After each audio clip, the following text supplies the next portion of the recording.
realmente el porno es un cine de ficción. Es decir, y no solo los niños o adolescentes, sino que incluso la gente adulta debe saber que ese cine está hecho, es todo mentira.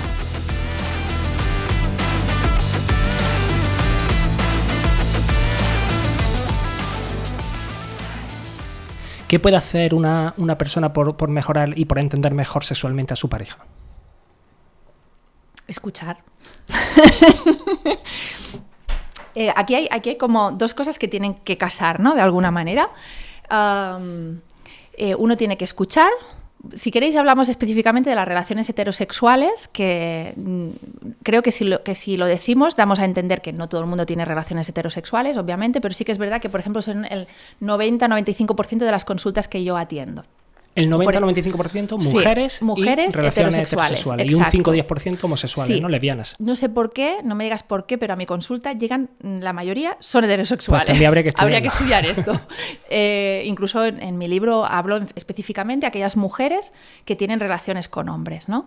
Entonces ahí hace falta que cuadren algunas cosas. Las mujeres tienen que ser capaces de expresar lo que necesitan y lo que quieren.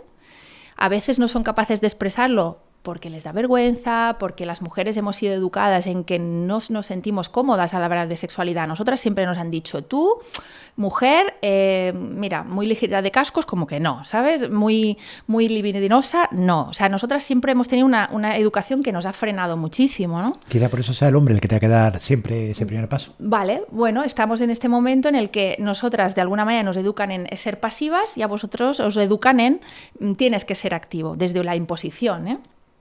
No quiere decir que sea lo que debe de pasar, pero en general pues la gente tiene... ¿no? Exacto, asume esos roles.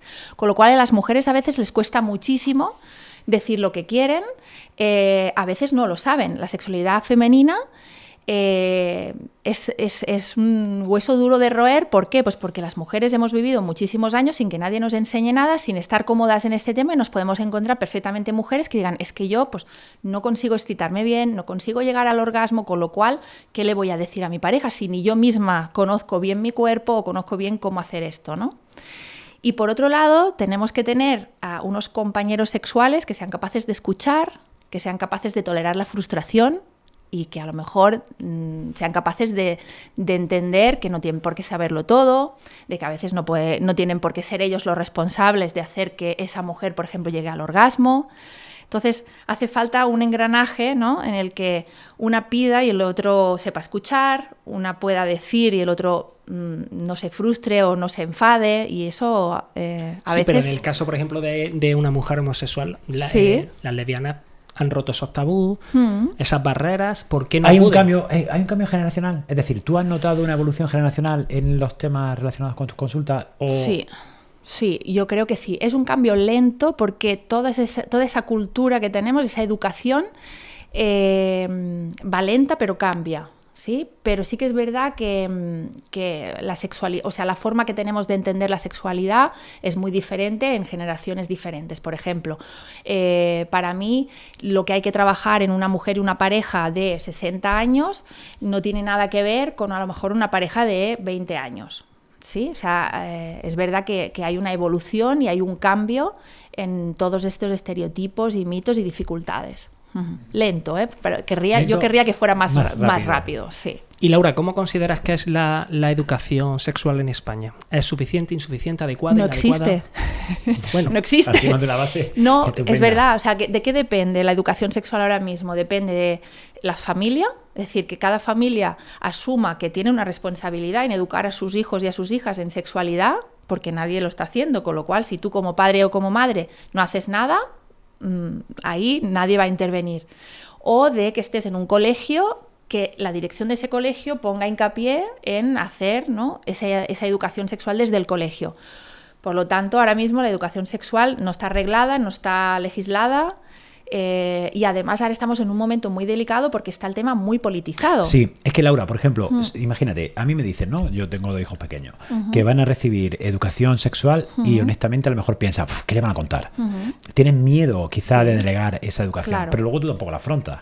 Claro, porque primero pasa una cosa, y es que no confiamos en los profesionales que están formados para eso, porque a lo mejor si van a dar una charla en el colegio sobre seguridad vial, Tú no preguntas, ¿y qué le van a decir? Volvemos al caso, un tema un poco tabú, sí. ¿No? O sea, bueno, si fuese confías... un experto o experta a dar una charla, sí, pero si es un profesor de primaria... Claro, claro, ahí le falta... Pero fíjate que yo tengo muchas compañeras que son sexólogas que están dejando de ir a los colegios precisamente porque es muy difícil enfrentarse a las familias, a la dirección de los colegios, porque quieren todo el rato controlar, que vamos a decir, pues que somos profesionales de la sexología, un poquito de confianza en lo que... en cómo los profesionales abordan este tema, ¿no?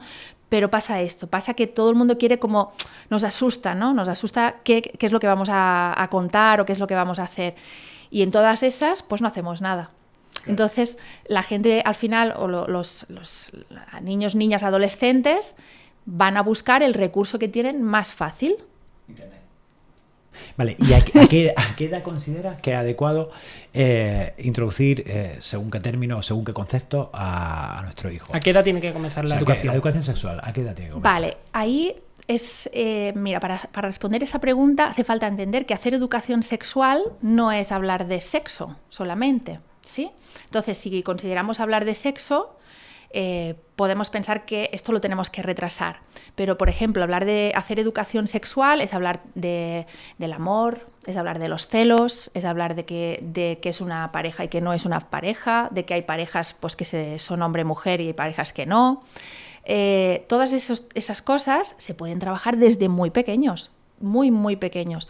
O, por ejemplo, el conocimiento del cuerpo, ¿no? El cómo se llaman las partes del cuerpo, el trabajar el abuso sexual infantil, el trabajar en el que el cuerpo es de uno y que nadie puede venir a tocar el cuerpo sin permiso, en que hay secretos que no son buenos de guardar y hay que contarlo. Todas esas cosas forman parte de la educación sexual y hay que empezarlas cuanto antes mejor. Para mí, en mi opinión, y yo creo que estarían de acuerdo del mundo de la sexología, todo el mundo, cuanto antes mejor y en la etapa infantil primaria. Ahora, hablar de sexo oral, preservativos, infecciones de transmisión sexual, embarazos no deseados, evidentemente para eso tenemos que esperar un poco más, pero tenemos que haber creado una base. Pensamos, a mí a veces me hace mucha gracia porque me escribe gente y me dice, ay, ¿qué consejos me puedes dar para darle a mi hijo y a mi hija? Y digo, ¿qué edad tiene? Y dice, 16. Digo, es que... ya va tarde. Tarde, o sea, 16 años, dile que te cuente él algo a ti. Que te cuente lo que sabe. Claro, además hay que tener en cuenta que nuestra generación no tuvo acceso a internet pero es que hoy tienen un teléfono en la mano a un muy pronta edad. Nuestra generación también intentó saber todo, o sea, nuestra generación, por ejemplo, intentó ver una revista, sí, intentó ver el Canal Plus, sí, con ahí con las rayitas, o sea, todo el mundo intentó en su momento aprender lo que pudo. La cinta en un momento, VHS que iban de... en un momento en el que nadie te contaba nada, ¿no? El problema es que hoy en día este acceso a esa información a golpe de clic es muy fácil y lo que va a aparecer al otro lado es porno. Y el porno no es un buen educador. Ahora hablaremos del porno. Sí. Porque ¿cómo crees que ha afectado? Bueno, obviamente por lo que está diciendo entiendo que mucho, pero ¿cómo ha afectado la forma en la que nuestros padres, entendemos nuestros padres de nuestra generación, nos enfocaron este tema, o directamente es que ni nos lo enfocaron, a hoy en día que los padres quizás sean más tolerantes con ciertos temas? Yo creo que seguimos arrastrando, o sea, evidentemente el tabú va mejorando, ¿no? No creo que el tabú fuera igual en nuestra época, cuando nosotros éramos pequeños, o a lo mejor nuestros abuelos ahora. Pero nos seguimos encontrando nosotros ahora como padres y madres con un reto muy grande, que es que tampoco sabemos cómo afrontar eso en casa. A mí la gente me pregunta, ¿pero qué les digo? ¿Cómo se lo digo? Hay una inseguridad muy grande a la hora de tratar este tema, con lo cual seguimos, bueno, ahora por suerte tenemos libros, ¿no? Hay libros para hacer educación sexual en etapas tempranas, hay mucha información, pero al final lo que la gente se agobia tanto que termina por no tratar el tema. Y hay una cosa que solemos decir las profesionales de la sexología, decimos, todo el mundo, aunque no se lo parezca, todo el mundo hace educación sexual. Si tú no hablas nada en tu casa, este tema para ti, o sea, cuando a ti te sale este tema, tú te pones rojo, colorado y giras la mirada, evitas el tema, despistas, no quieres contestar estas preguntas. Esto está haciendo educación sexual en tu casa. Tú estás dando una educación sexual en casa que dice que tú de eso no vas a hablar. Que no es importante. Que no lo quieres tratar. Saber. Entonces, claro, nos pasamos un montón de años con nuestros hijos queriendo o evitando el tema porque no queremos hablar de esto, pero luego llegan con 15 años y es que no me cuenta nada. Y en tu opinión, claro. ¿por qué en España no se habla de sexo abiertamente en la familia?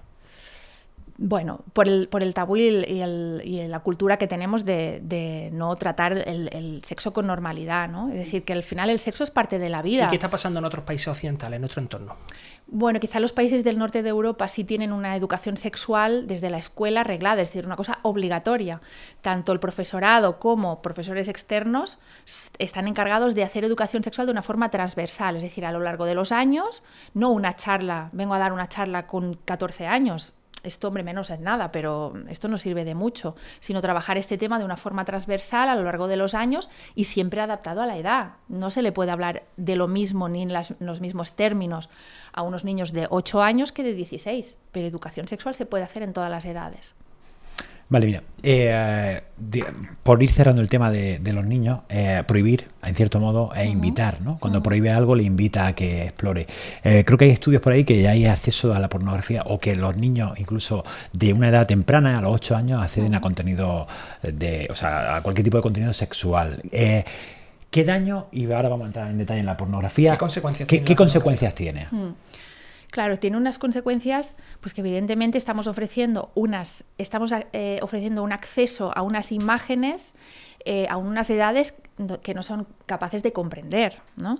Y que están dando a entender que eso que ven es cómo realmente se tienen relaciones sexuales, y realmente el porno es un cine de ficción. Es decir, y no solo los niños o adolescentes, sino que incluso la gente adulta debe saber que ese cine está hecho, es todo mentira. O sea, es una película, ahí se cortan tomas y eso es eterno y eso en realidad no es así. Me dejas más tranquilo. Claro. Puedes quedarte tranquilo. Tú sabes que se venden incluso eyaculaciones falsas para parecer que eyaculas 20 mililitros o no sé cuántos mililitros, y que eso es falso, es todo falso, es que no hay nada que sea real, que publicar ¿no? las tomas es como la falsas guerra para de que claro, es como la guerra de las galaxias, pero en el porno. Perdona, Laura, ¿puedes decir ahora fuerte? El porno es mentira. Lo digo para luego el corte del clic. El porno es mentira, es ciencia ficción, es un cine que está hecho para estimular la fantasía. No es un cine que está hecho para educar y para enseñar la realidad, es que no tiene nada que ver. Entonces la gente está utilizando el porno como una representación de lo que es el sexo y no es verdad. Y denigrante para la mujer. Totalmente. Ahí reproducimos estereotipos pues que no nos benefician nada, porque luego eso llevado a la vida real no hay por dónde cogerlo. ¿Has tenido muchas pacientes que consumen porno? Las mujeres consumen algo más de porno que los hombres, eso estadísticamente parece que es así. ¿Las mujeres más que los hombres? Menos, he dicho más, perdón. Sí, las mujeres consumen algo menos de porno que los hombres. Pero posiblemente consumen más que consumían hace 10 o 15 años. Claro, Hombre, porque el acceso, sí, porque el acceso es más fácil, está claro, ¿no? Pero siguen consumiendo algo más.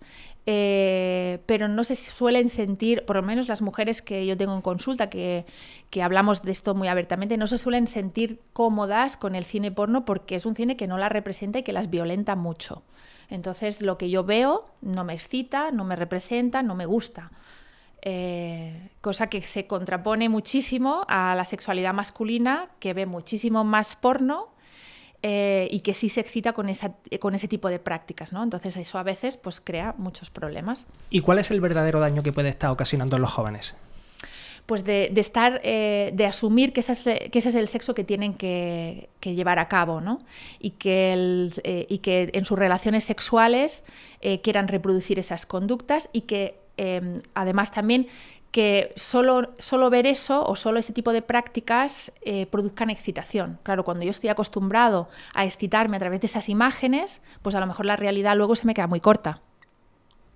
Te crea una expectativa más alta de lo que realmente luego recibe. Y Laura, una pregunta. ¿Recibes muchas consultas relacionadas con este tipo, o sea, con preguntas vinculadas a este tipo de cine? O sea, decir, alguien que te diga, oye, esto lo he visto en tal, y le tienes que decir, una fantasía. Porque creará expectativas que no son reales, claro, ¿no?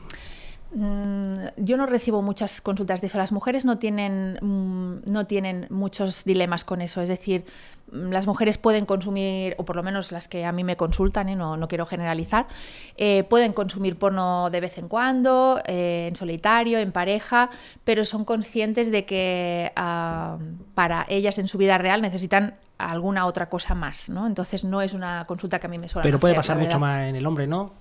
Comparo el tamaño de mi pene, sí, claro. Comparo el tiempo que duro en el acto sexual, claro. Comparo cuerpos... Totalmente, sí, además los cuerpos también, eso sí pasa mucho, ¿no? En las mujeres, es decir, todo aquello que vemos, es que claro, es la única representación que tenemos de algo que puedo ver, ¿no? En cuanto al sexo, con lo cual me lo llevo a que esto tiene que ser así. Ese es el verdadero problema de educarse viendo ese tipo de cine, similar al ¿no? mito de la caverna, al final no tenemos información, lo que vemos es lo que reproducimos.